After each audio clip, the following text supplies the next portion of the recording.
Olá, pessoal. Sejam bem-vindos ao nosso curso de probabilidade dos seminários aleatórios. Anteriormente, falamos sobre probabilidade discreta, e hoje nós vamos generalizar esse conceito. Então, falaremos sobre a definição geral de probabilidade, que analisa espaços bem mais complexos, bem mais intricados do que os espaços enumeráveis. E o primeiro passo que a gente vai fazer é olhar os espaços enumeráveis, mas só dar peso positivo para coisas que são enumeráveis. Então, essencialmente, você vai expandir o espaço amostral, mas, no fim das contas, uma quantidade fora do enumerável vai ser irrelevante do ponto de vista de probabilidade. Como é que faz isso? Primeira coisa é que nós vamos definir uma probabilidade positiva num subconjunto enumerável para cada cara. Então, vamos pegar um subconjunto do nosso ômega e dizer que ele vai. Deixa eu escrever no quadro. É o seguinte, a gente tem vamos pegar um conjunto, por exemplo, 0,1. Ele tem uma quantidade não enumerável de caras aqui. Mas a gente pode pegar uma sequência, digamos, sequência 1 por n, que pertence que está contida em 0,1. E a gente coloca os pesos, a probabilidade do 1 por n, como sendo 1 sobre 2 elevado a n. Quando somarmos em todos os n's, isso aqui vai dar 1, a soma disso aqui vai dar 1. Então, nós já teremos definido a probabilidade positiva em todos os caras. E o resto a gente vai colocar zero.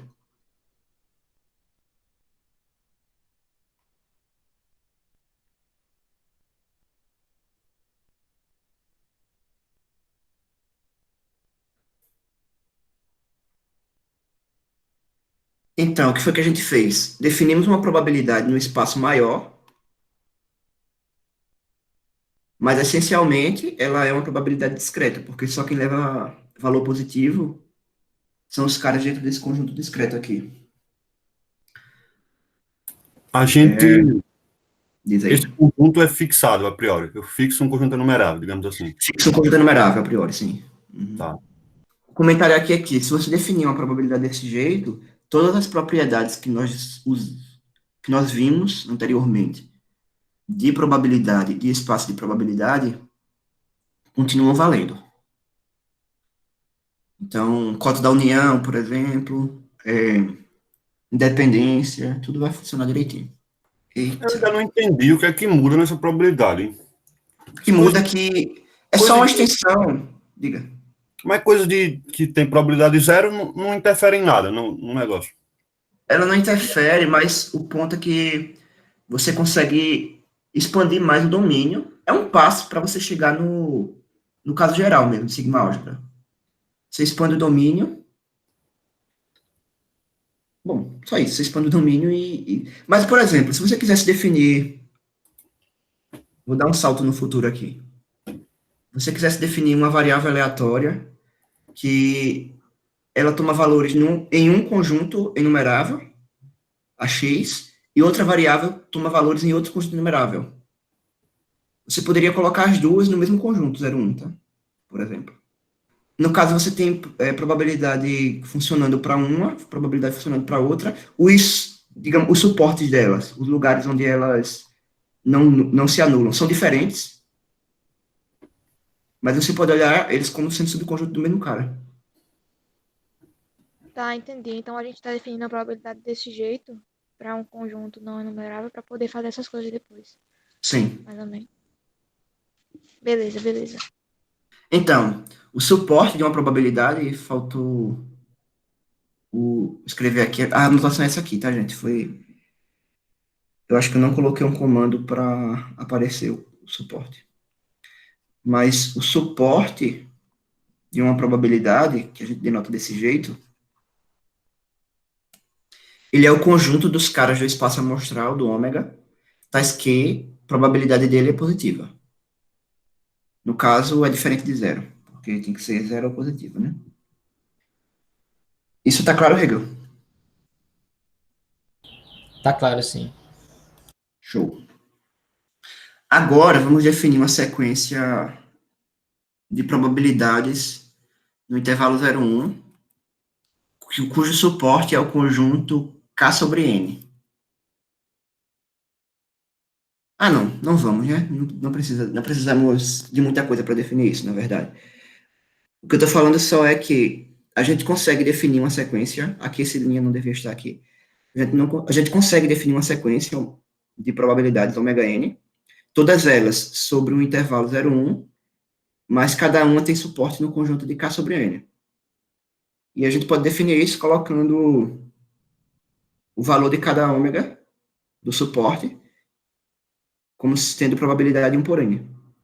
No caso, por exemplo, se a gente olha para a probabilidade P1, vou começar a dar 2. P2, e você aplica no meio, por exemplo, ela vai ser meio, porque quem é o suporte da P2? É o conjunto meio 1. Se a gente olha P3 do meio, Vinícius, quem é o suporte da P3? Para qualquer conjunto, P3 pode ser qualquer conjunto, não, qualquer elemento, conjunto unitário, a P3 pode assumir dois valores possíveis, que são quais? Cícero, quanto vale P3 de suporte? 1 sobre N. No caso, Para P3 todo 3 igual a N, né? sobre 3. 3. Beleza. Então, ele é 1/3 no suporte. E pela definição de suporte, quanto vai valer ela fora do suporte? 0. E 0 fora do suporte.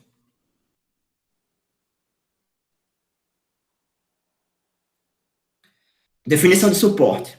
O suporte é onde a probabilidade é maior que 0. Certo? Ok. Tem todos os caras onde a probabilidade é maior que 0. Então, fora do suporte, quanto vale a probabilidade? 0. Beleza. Então, isso justifica a segunda afirmação do Cícero. Isso aqui é pela definição de suporte. Pela definição de suporte, fora do suporte, a probabilidade é 0. Agora, vamos para Pn. Já não vamos olhar para suporte, vamos olhar para P. N com N igual a 3. Pega um cara dentro do suporte. Quanto vale Pn dentro dele? Olhando para esse exemplo aqui. 1 sobre N. Beleza. E se o N for 3? 1/3. 1/3. Então, a probabilidade 3, ela só pode assumir ou 1/3 dentro do suporte, ou 0 fora do suporte. Tá claro isso?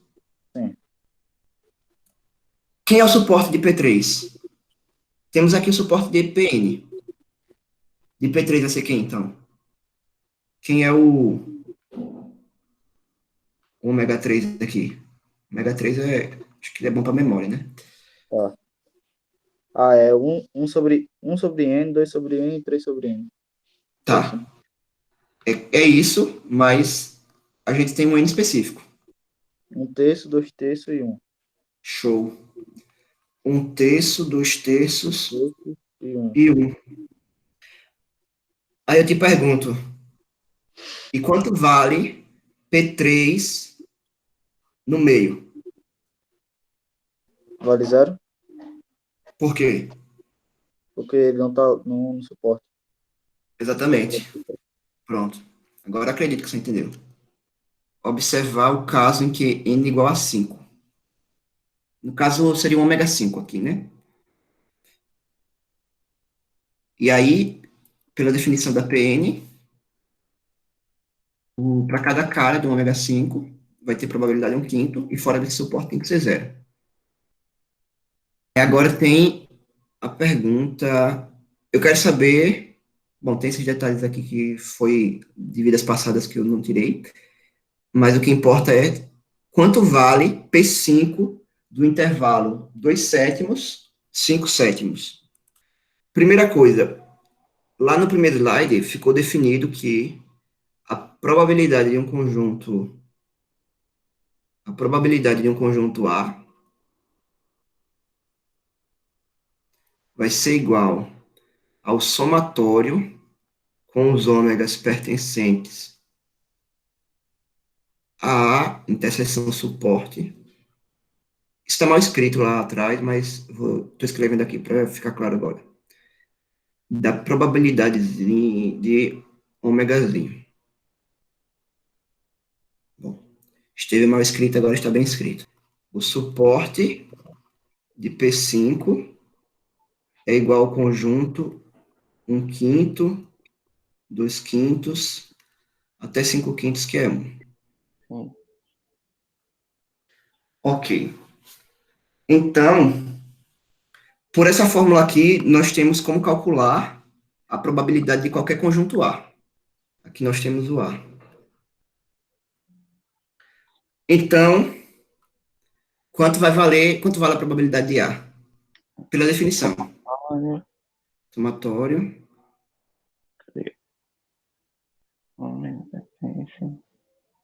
Oi? a interseção, suporte. E pega a interseção, né? A, interseção suporte. Quem é A? Vamos substituindo aqui já. Né? Fechado.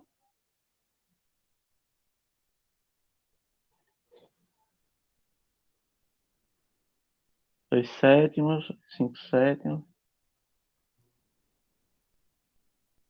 Isso. Interseção, suporte, né? De ômega. Certo. Quem é o suporte de ômega?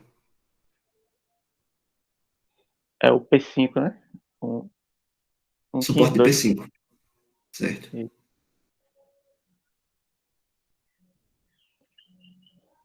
No caso, isso aqui é ômega 5, na verdade, né? Beleza. E a propósito, não era fechado, aqui era aberto, né? Ah, tá. Não vai fazer diferença para o valor, mas faz diferença para a definição. Beleza. De quê? É aberto mais? e fechado, né? É, aberto à esquerda, fechado à direita. Isso. Sim, é da probabilidade de ômega que...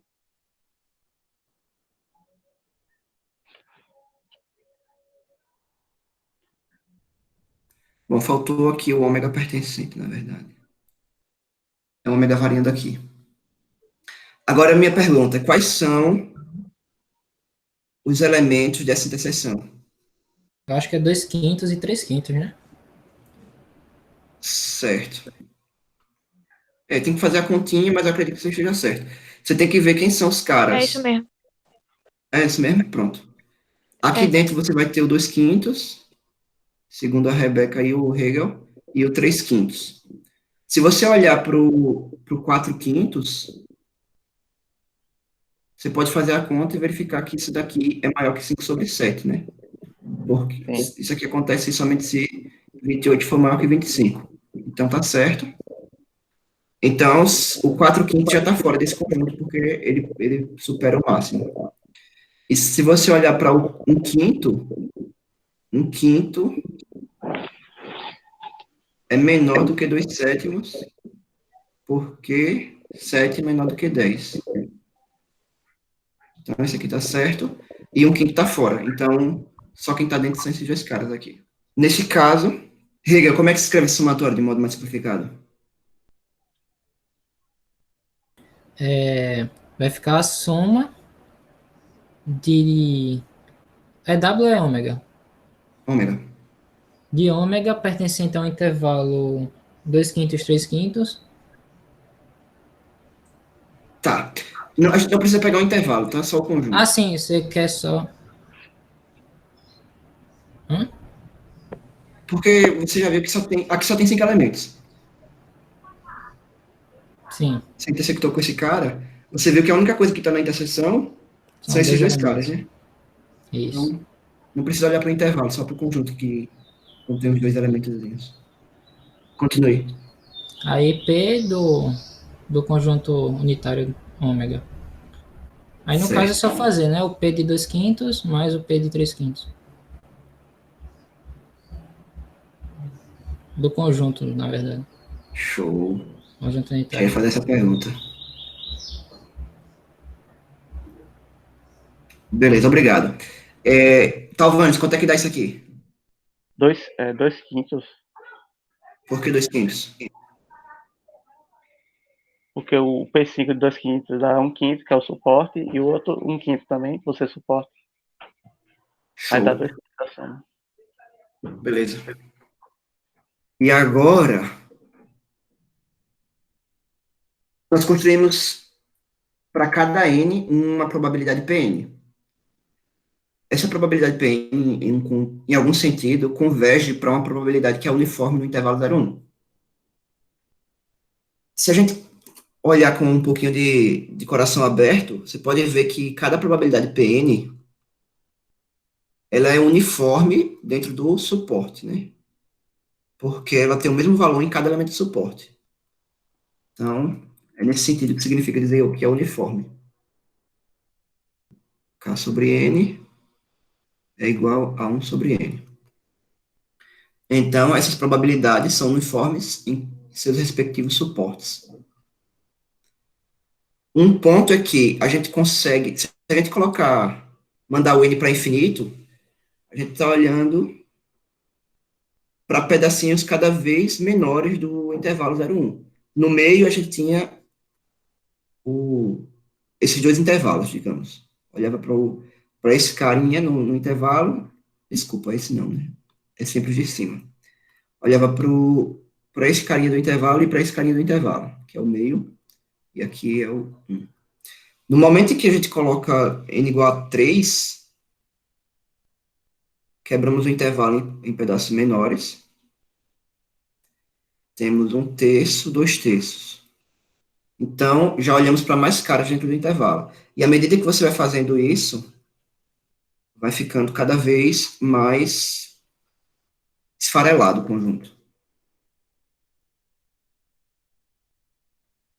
Desse modo, se você esfarela muito o conjunto... Alan, essa coisa aí, você, por exemplo, particionou em 3, aí no intervalo 0, 1/3, tem uma probabilidade só para esses elementos, aí outra para 1/3, 2/3, e a outra para 2/3 até 1, é?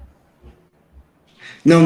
A probabilidade, a P3, ela está pegando só o ponto em si.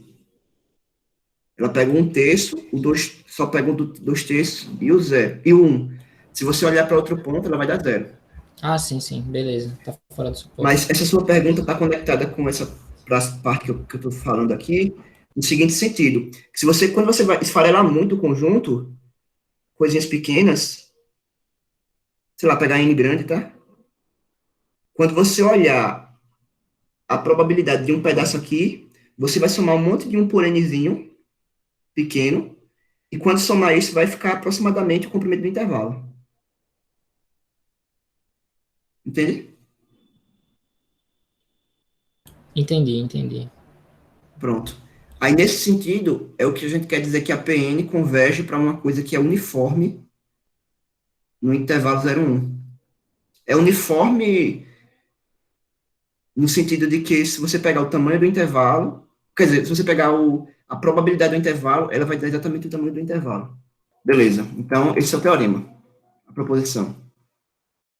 E se você manda o n para infinito, a probabilidade Pn de AB, ela vai convergir para o comprimento do intervalo, que é B menos A, o comprimento desse intervalo. E como você está pegando o n indo para infinito, 1 por n vai para 0. Então, a probabilidade de qualquer elemento vai para 0. Está claro? Eu não entendi ainda. Diga. Eu não entendi ainda porque tem que ser aberto em A e fechado em B. Poderia ser fechado nos dois. Essa razão, ela só vai fazer sentido lá na frente. Porque eu escolhi esse tipo de intervalo. Talvez nem faça, na verdade. Talvez eu nem explique, mas tem uma razão, digamos, teórica de usar isso, mas poderia ser aberto, poderia ser fechado e aberto, fechado e fechado, tanto faz, tá? Tá ok. E a prova fica de exercício. Inclusive, é o exercício das notas. Quer dizer, todos os exercícios são das notas, né? Mas significa que vocês têm que fazer.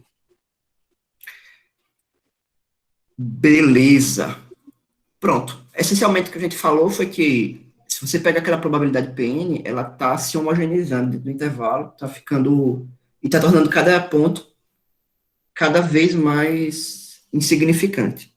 O todo importa, mas cada pontinho, na verdade, não influencia muito. E isso vai definir, vai nos conduzir para uma definição de probabilidade mais geral, porque, do jeito que foi dito aqui, você tem uma probabilidade definida no intervalo 0,1, que já não é mais discreta, porque esse conjunto tem uma quantidade não enumerável de pontos. Todo ponto, essencialmente, tem probabilidade zero, mas intervalos têm probabilidade positiva. Essa é a primeira coisa contraintuitiva que se estuda em probabilidade, uma das primeiras.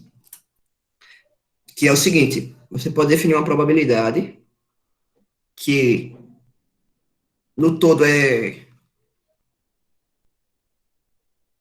no espaço todo dá 1, probabilidade do espaço todo. Se você pegar a probabilidade do intervalo, AB, vai ser uma coisa positiva, vou colocar aqui, B menos A mesmo. Mas, se você pegar a probabilidade de um ponto, de meio, por exemplo, isso aqui é zero. E não precisava ser o meio, poderia ser qualquer ponto. Qualquer ponto tem probabilidade zero. E mesmo assim, a probabilidade é positiva em alguns lugares. Em alguns lugares não, né? Em qualquer intervalo.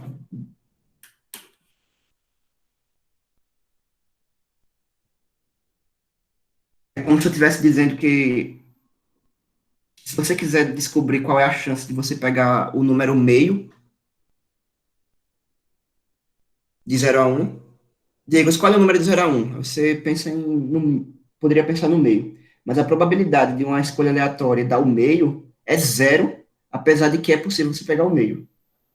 Beleza.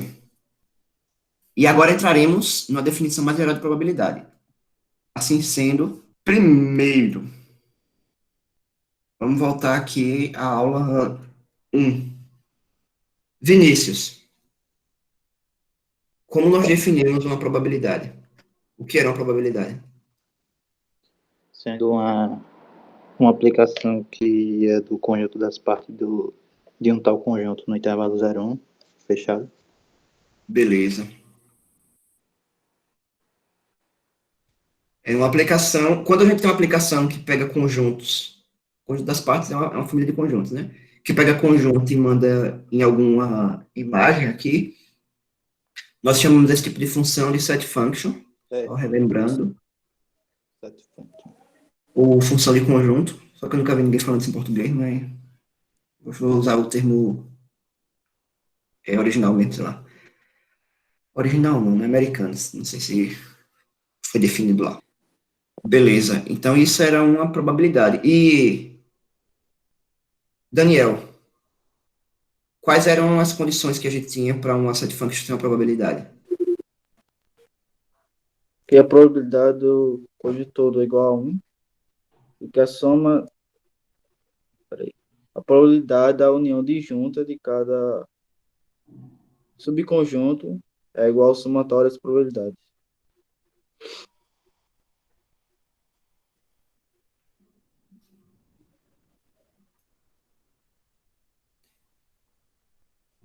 Hegel, o que era que a gente precisava nesses conjuntos para que equivalesse? Sejam disjuntos. Certo.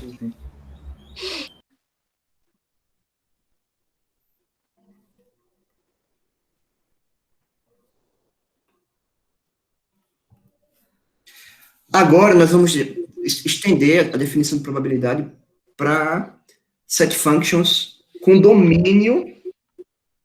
domínio mais geral do que o conjunto das partes. Então, nós vamos definir set function em um tipo de conjunto especial que se chama sigma álgebra. É um tipo de família de conjunto especial. Uma sigma álgebra, ela tem que ter 3 condições obrigatórias. A sigma álgebra é uma família de conjuntos, tá? Ela tem que ter 3 condições para... Uma família de conjuntos tem que ter 3... Tem que satisfazer 3 condições para ser uma sigma álgebra. Eu pensava Hegel. que o conjunto das partes já era o exódia. Ainda tem um conjunto maior que ele. Não é... Ele é o exódia, nesse sentido que você está falando. Mas o ponto é que você consegue vencer a batalha sem usar o exódia. Você pode usar só um dragão branco de olhos azuis. o mago do caos. Poxa, Então, o que a gente vai fazer, na verdade, é reduzir o conjunto para com casos mais simples, tá? vai que a priori- reduzir, vai reduzir o conjunto e ainda vai se tornar mais geral. Você generaliza porque você reduz o conjunto, mas aumenta as possibilidades, né? Ah, Porque aqui você só tem uma possibilidade, do jeito que tá. Mas agora a gente pode ter infinitas possibilidades. entendi. Entendeu? Bom, fica aí. Agora que você vai ser o auxiliar de subvice-presidente interino nessa jornada aqui, Pokémon. Olha, Primeira coisa. A primeira condição de probabilidade pede que o P do ômega seja 1, beleza? beleza. Se nós quisermos continuar com essa condição, que hipótese você acha que seria necessário a gente colocar nessa família de conjuntos? Lembrando que eu quero definir uma probabilidade nessa família de conjuntos. Que conjunto a gente precisa ter dentro da família para a gente garantir que essa possibilidade, que essa condição faça sentido na nossa definição? O ômega? Beleza. O ômega, ele já tem que estar dentro da nossa sigma álgebra. Porque senão a gente não teria como definir o P do ômega sendo 1, porque o P do ômega nem estaria no domínio da função. Desculpa, o ômega nem estaria no domínio, né? Como é que a gente ia dar o valor dele se ele não está nem no domínio? Tá claro isso? Tá claro. Outra coisa. Agora, que hipótese a gente tem que ter na sigma álgebra para que essa condição de probabilidade possa ser definida também? Cícero? Se você tiver um conjunto AI nesse F, né? A1, A2 enumeráveis em F, então a união tem que estar lá. Você tem que obrigar que, se você tem uma família de caras, a priori seria disjuntos, né? Mas vamos tirar os disjuntos, porque, na verdade, na definição a gente não vai colocar de fato disjuntos. Mas é o seguinte, se você consegue calcular a probabilidade de cada carinha aqui, a J, você quer calcular também a probabilidade da união. Então, a regra que você vai colocar na sigma álgebra é que se você tem uns caras dentro dela, você obriga que a união também pertença. E aí, a gente vai colocar outra hipótese aqui, que é uma hipótese bem conveniente também, que normalmente nós já vimos, né, ou ficou como exercício, de provar que se você tem o PDA complementar é 1 menos PDA.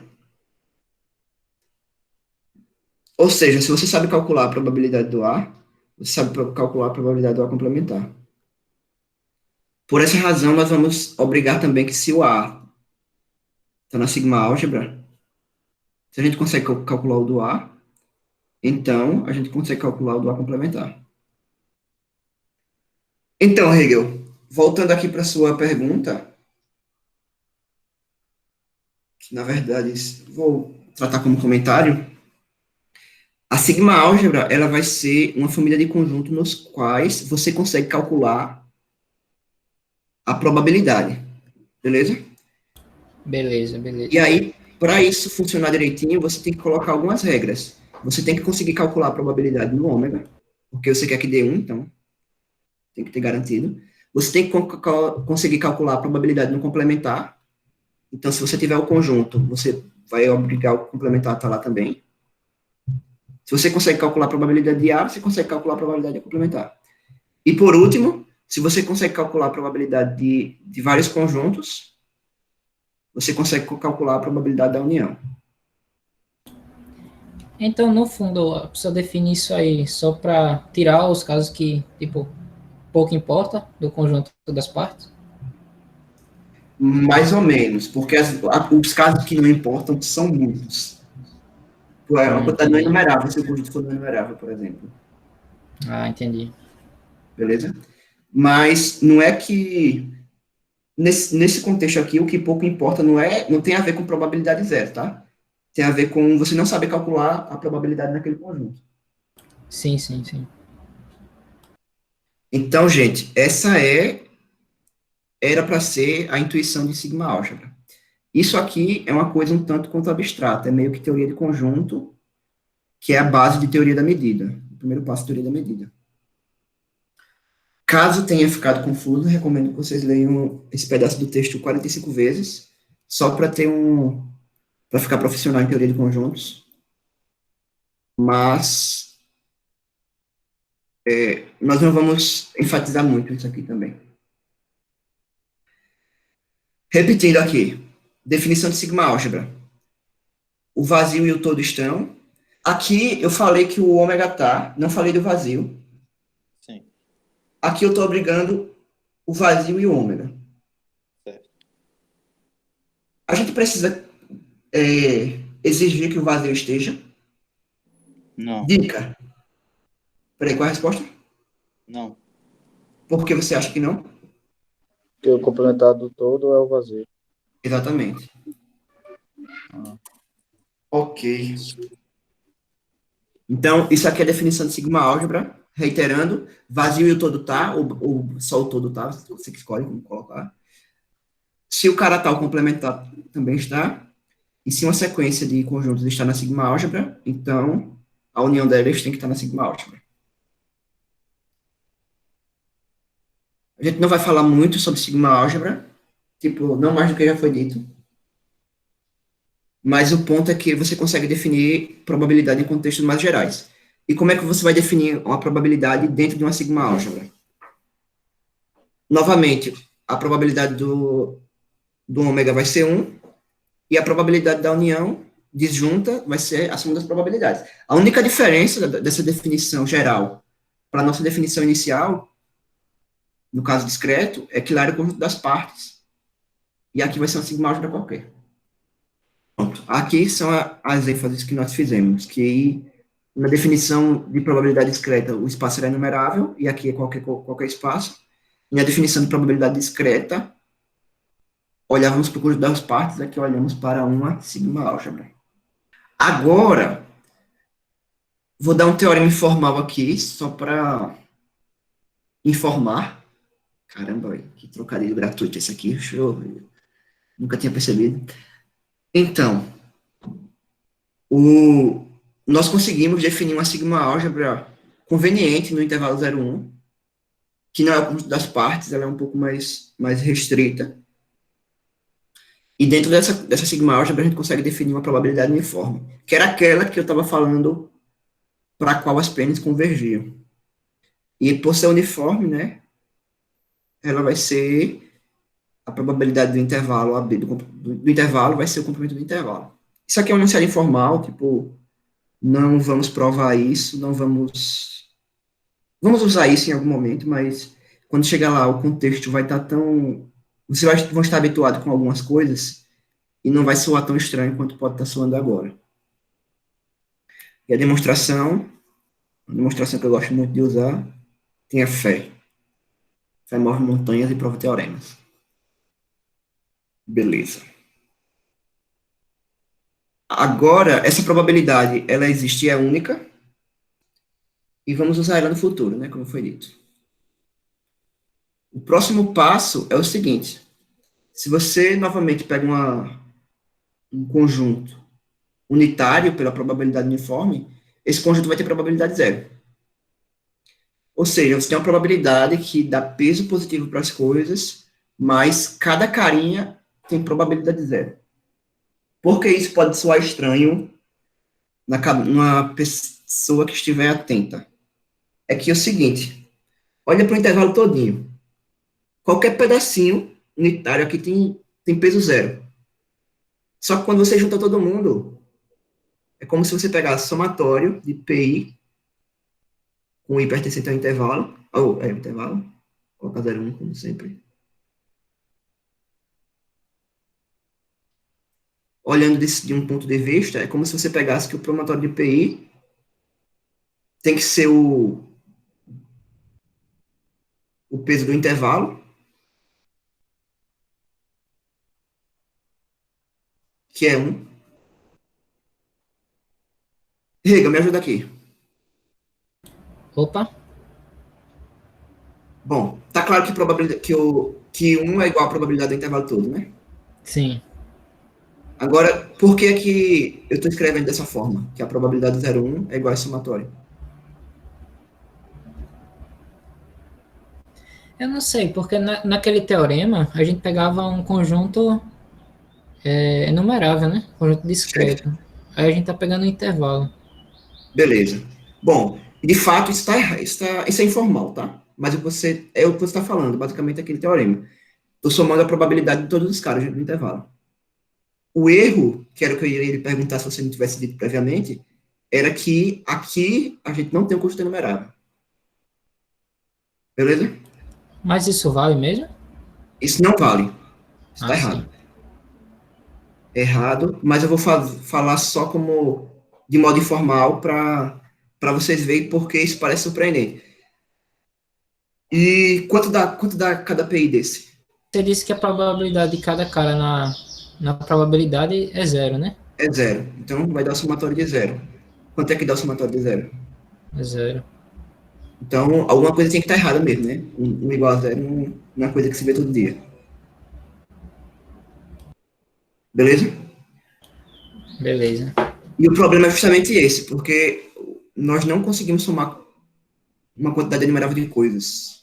Quer dizer, nós conseguimos somar, mas isso não serve para o nosso contexto de probabilidade.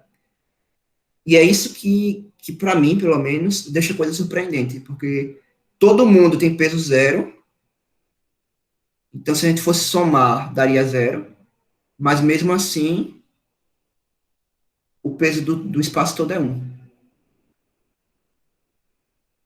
É aqui que a não enumerabilidade do espaço começa a dar problema, digamos assim. Ou tornar a coisa interessante. No caso, tu pegou aí a probabilidade definida como a medida dos intervalos de arreta, né? A probabilidade é o comprimento do intervalo. E vale para qualquer medida? Não, vale para uma medida que é o que a gente vai chamar de uniforme. Ah, sim, beleza. Por isso que eu coloco esse uzinho em cima, é de uniforme. Beleza? Beleza. Então, o próximo passo vou mostrar que de fato a medida uniforme em cada ponto é zero. Como é que eu vou fazer isso? Vou pegar um cara e vou calcular a probabilidade de um conjunto que contém ele, um pouquinho maior. Se a gente pega o conjunto ômega até ômega mais epsilon, ele contém o conjunto unitário ômega. Então, a probabilidade do ômega tem que ser menor ou igual do que a desse intervalo. Só que a desse intervalo nós sabemos calcular, que é a epsilon, né, que é o comprimento do intervalo. E aí, se a gente pegar epsilon pequeno e mandar para zero, isso daqui está menor do que uma coisa que está indo para zero. Então, tem que ser zero. Isso para qualquer cara no intervalo 0,1. Para o intervalo superior, a gente só inverte o... Desculpa. Para qualquer cara no intervalo 0,1. Para o 1, é só inverter a ordem do intervalo, né? Pega aberto no lado esquerdo e fechar no lado direito. Novamente, já falei isso 14 vezes, eu vou falar pela 50ª. Cara que fala os numerais direitinho aqui. Primeira coisa é que... Ataque. Aqui era igual, tá? Primeira coisa é que conjuntos não vazios podem ter probabilidade zero, foi o que a gente viu. Qualquer conjunto unitário, na medida uniforme, tem probabilidade zero.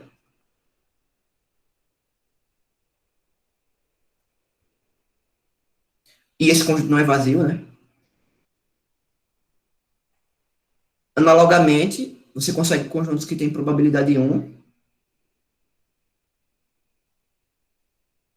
sendo que o A não é o todo. É só tirar um ponto, né? Você não vai perder nada com um ponto. E esses são dois fatos bem importantes de probabilidade, quando você sai da probabilidade do ensino médio para a probabilidade da graduação, digamos assim. É que você pode ter probabilidade zero e não ser vazio, pode ter probabilidade 1 e não ser o tudo. Exercícios, exercícios, exercícios. Vou definir agora, vamos passar para outro assunto, tá? Que é a continuidade do vazio. Pronto. Agora vamos definir o que significa uma sequência de conjuntos decrescer para outro. Vinícius, você que comentou agora conosco, falou conosco, o que é que você acha que significa uma sequência de conjuntos decrescer para outro conjunto?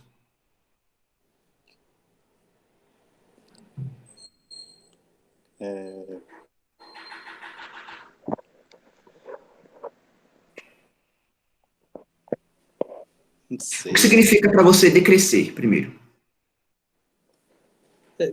Quando fala isso, eu lembro de aplicação, de função. Certo.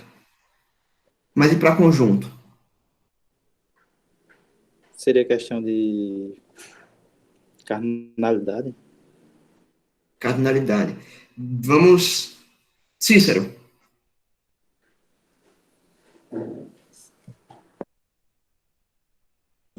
Cícero.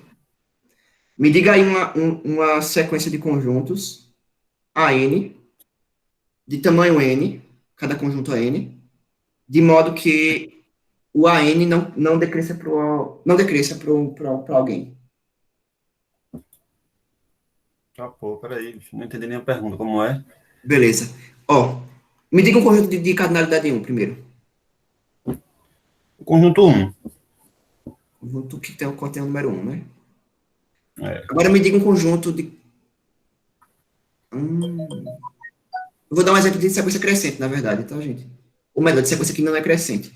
Agora me diga um de cardinalidade 2, tal que o 1 não tá crescendo para esse. O 2, 3, por exemplo. 2, 3.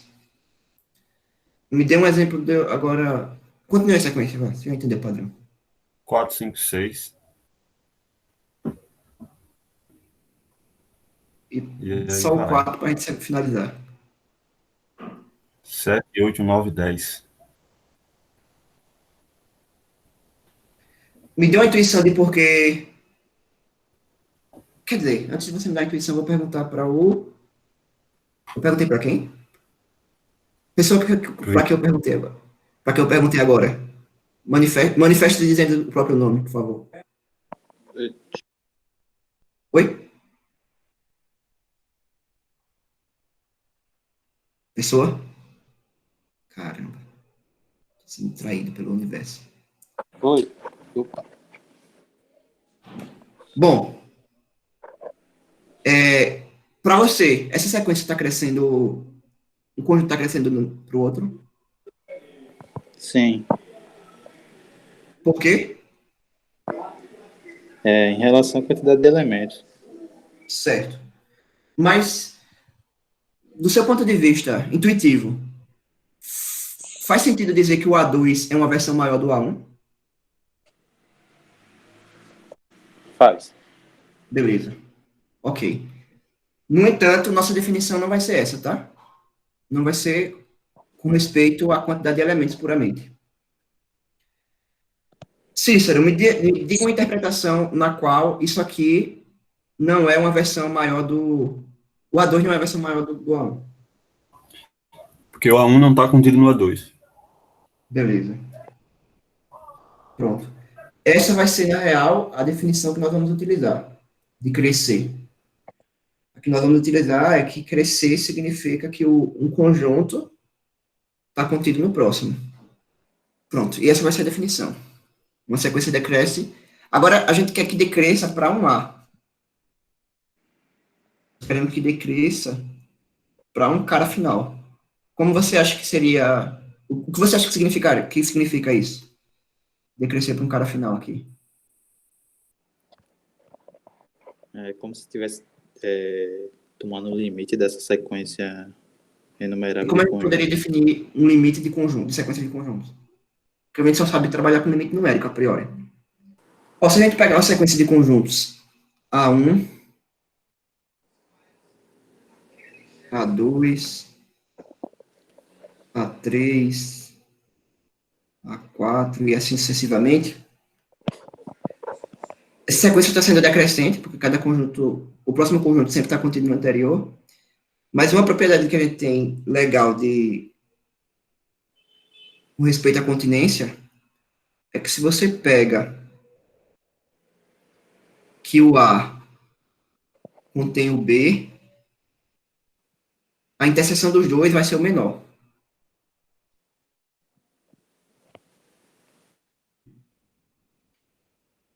Então, o que a gente vai fazer aqui é sair intersectando os conjuntos, porque quando você intersectar o A1 com o A2, o que a gente vai ter é o A2. Quando você intersectar o A1 com o A2 e o A3, nós vamos ter o A3. O A1, o A2 e o A3 com o A4, nós vamos ter o A4, e assim sucessivamente. Então, o limite que a gente vai, em certo sentido, vai ter, vai ser o A igual Hegel. O que você acha que vai ser o limite? Oi? O que você acha que vai ser o limite, então, da sequência? Seu limite de n quando tende ao infinito da interseção dos Certo. valores n, né? Beleza. Eu vou dar um passo além. Eu vou colocar já assim na interseção. Pronto. Beleza? Então, é isso que significa uma sequência decrescer. Essa aqui é a definição de decrescer, tá? Notação. Quando a n decresce para A, nós denotamos desse jeito aqui. E para a sequência crescente, nós definimos análogo, só que trocando a continência aqui e aqui por união. Pronto. Agora, vamos ver esse exemplo de sequência que decresce para o vazio. O que é que a gente precisa mostrar para ver que essa sequência aqui, a n, decresce para o vazio? Que a interseção dos ANs é vazia. Beleza. E outra coisa? O AN contém o AN mais 1. Beleza, pronto, exatamente. E como é que faremos isso? Que o AN mais 1 contém o AN é tipo assim, eu vou tratar como fácil, vou fazer um desenho para explicar para vocês, porque vocês já sabem fazer isso, eu vou fazer só para o completude da aula. Se você tem o N e o N mais 1, quando a gente pega o inverso, o N mais 1 fica menor do que o N. Então, o intervalo do 0 até o N mais 1 tem que ser menor do que o intervalo, tem que estar contido no intervalo do 0 até o N. Então, por N. Então, esse lado é fácil. O outro lado, verificar que o AN, a interseção está com... que a interseção dá vazio. Riga, como é que a gente mostra que um conjunto é igual ao outro? Quando a gente mostra as duas continências, né? Um lado está contido no outro e o lado direito está contido no esquerdo. Beleza. Beleza. Essa era a resposta que eu esperava de fato. Agora eu vou fazer outra pergunta, que é uma outra estratégia para mostrar que um conjunto é igual a vazio. Como é que a gente mostra que um conjunto é vazio? A resposta talvez seja tão óbvia que fica difícil de dar, porque a pessoa pensa, não pode ser isso, não, a resposta não. Não existe um elemento lá dentro? Exatamente. E aí o que a gente vai fazer é isso, é mostrar por absurdo que aqui não tem nenhum elemento. Beleza? Eu não vou fazer essa conta, eu vou fazer outro desenho, porque estou fazendo um curso de desenho online. Aí tudo que eu quero fazer agora é desenho. E é o seguinte, vamos pegar um cara. Primeira coisa, nenhum desses conjuntos AN tem o 0, tá? Que está aberto no 0. Beleza. Se ele não tem o 0, a interseção não pode ter o 0. Então vamos supor que ele tem que a interseção, suponha por absurdo que a interseção tenha um x. E esse x não pode ser o 0, porque a gente já viu que o 0 não está. Então, esse x tem que ser positivo. Mas se esse x é positivo, a gente consegue encontrar um n, tal que 1 por n fica menor do que x. Um n0, tal que 1 por n0 fica menor do que x. Desse jeito, isso implica que o x não pertence ao AN0. Mas, por hipótese, nós dissemos que o x, vou colocar aqui hipótese, que o x pertence à interseção. Isso é um absurdo, né? Como é que ele vai pertencer a todos e não pertencer a algum? Show. Agora vocês, a formalização disso está aqui no texto, vocês leem É basicamente o que eu disse sem desenho. O próximo exemplo é verificar que essa sequência não decresce para o vazio.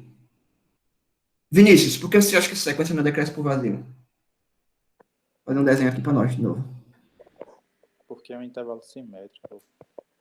E, Ao menos o zero tá. boa. Sempre, qualquer intervalo 1 por n, menos 1 por n, 1 por n, vai ter o zero. Então, a interseção de AN tem que conter pelo menos o zero. E o próximo vai ser um teorema mostrando que se uma sequência decresce para o vazio, a probabilidade decresce para zero. Não faremos isso hoje, faremos na próxima aula. E por hoje, vamos fazer uma revisão aqui para ficar tudo na memória. Cícero, O que foi que a gente viu hoje? A gente, primeira coisa, se você lembrar. Se não lembrar, diga alguma coisa.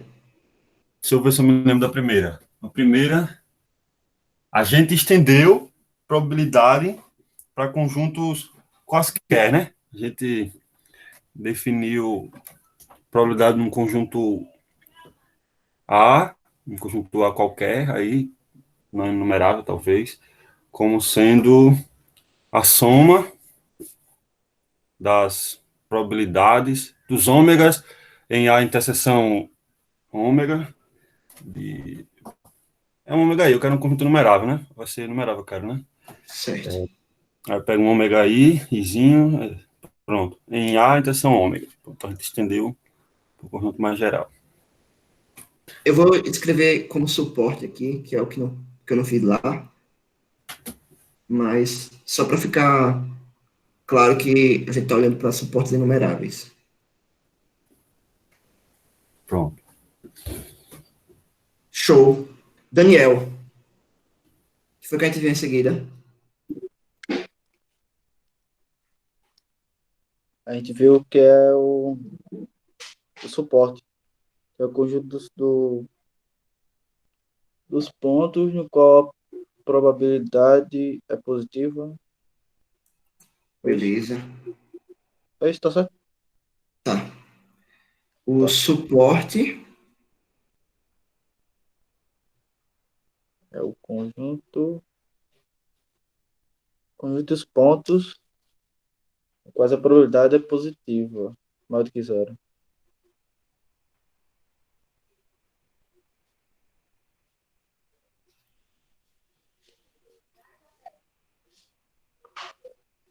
dos pontos no espaço amostral.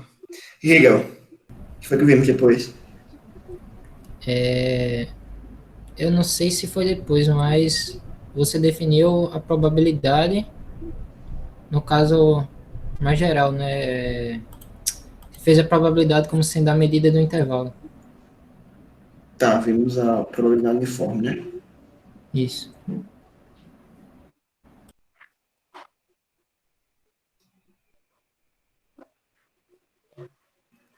Como era que era definida?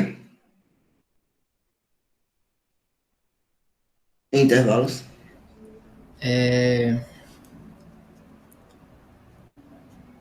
Você pega a probabilidade do intervalo como sendo o comprimento do intervalo. Me diz os símbolos para escrever. A probabilidade do intervalo 0, 1 pode ser aberto, né? É igual a, a medida 1 menos 0. Caso seria o B menos AI. Qual é o caso geral? A medida é que a probabilidade do intervalo AB é B menos A.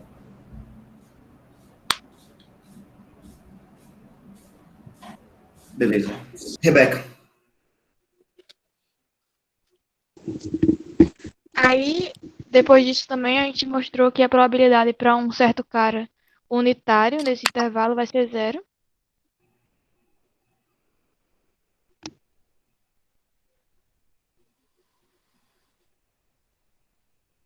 Pronto.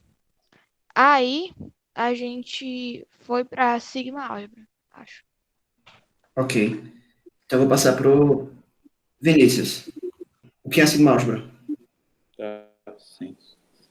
Vai ser essa família de conjunto que, dado um conjunto ômega nessa família, aí dado um conjunto na família, complementar vai estar.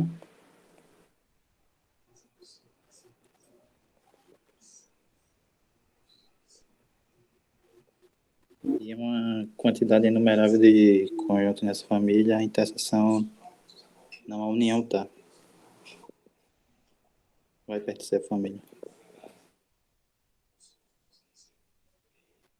Tavares. Crescimento e o decrescimento de conjuntos. O AN contém o AN mais 1 e a interseção de AN é igual a A. Beleza. Essa família de conjuntos pode ter qualquer quantidade de conjuntos? Inumerável. Inumerável. Então, eu vou trocar esse índice. Eu coloquei um lambda aqui, por N, para remeter à numerabilidade. Ok. Pronto. Então, basicamente isso, né? Estendemos probabilidade para conjuntos maiores, sendo que suporte era enumerável. Para definir o que significa o suporte numerável, tem que saber o que é suporte, né? Foi o que o Daniel falou. Demos um exemplo de probabilidade, cuja definição não está baseada num suporte enumerável mais. E aí nós vimos que, nesse caso, a probabilidade do intervalo não, de qualquer elemento dava zero. Aí, na tentativa de formalizar essa coisa aqui no suporte, sem suporte enumerável, nós entramos no contexto de sigma álgebra. E aí, para isso, precisamos definir uma sigma álgebra. Basicamente, a sigma álgebra ela vai ser uma família de conjuntos nos quais nós conseguimos calcular uma probabilidade. Então, exigimos algumas condições para que a probabilidade tenha os efeitos que a gente quer, que é conseguir calcular no todo e no vazio, né, que no vazio vai vir pelo segundo, conseguir calcular no complementar e conseguir calcular a probabilidade de uniões. Finalmente, definimos o que significa decrescer. E para crescer vai ser análogo, é só inverte a seta, inverte a continência e inverte o operador de Moivre. É isso, pessoal. Obrigado por assistirem a aula. Não esqueçam de curtir o vídeo e compartilhar com seus amigos que gostam de probabilidade ou que querem aprender probabilidade. E podem deixar suas dúvidas sobre o conteúdo aí nos comentários. E nós faremos questão de responder suas dúvidas. Se inscrevam no canal, compartilhem, curtam e até a próxima aula.